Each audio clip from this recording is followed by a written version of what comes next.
بسم اللہ الرحمن الرحیم الحمد للہ رب العالمین السلام علیکم ورحمۃ اللہ۔ عزیزان من، ہمارا جو سلسلہ تاریخ جس پر ہم گفتگو کر رہے ہیں اس میں تھوڑا توقف کر کے ہم ایک پہلو پر گفتگو کریں گے، اور وہ ہے مسئلہ قومیت پر۔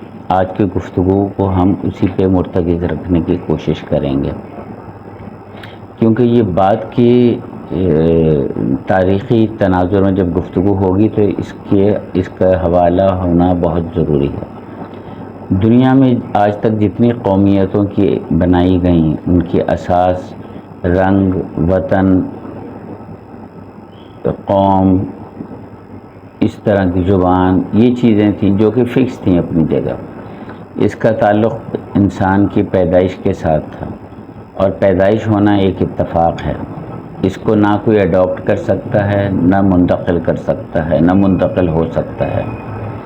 یہی وجہ ہے کہ انسان قومیت کا جو پہلو ہے وہ جتنا ہونا چاہیے اس سے کہیں بڑھ کر اس کو قومیت کی بنیاد پہ پوری انسانیت کو کھڑا کر دینا ہمیشہ فساد کا باعث رہا ہے۔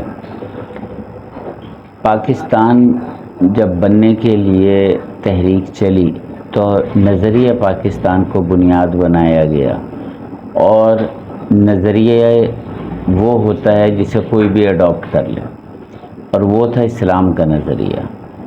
چنانچہ اسلام میں رنگ، نسل، قومیت کی جو اساسات جو بیان کی گئی ہیں ابھی، ان کو اسلام کی کچھ نہیں مانتا، ان کو یعنی ایک سیکنڈری درجہ دیا گیا ہے، اور پرائمری درجہ جو ہے یعنی کہ مرکزی جو ہے وہ نظریہ اسلام کی دین کی بنیاد پر ہے۔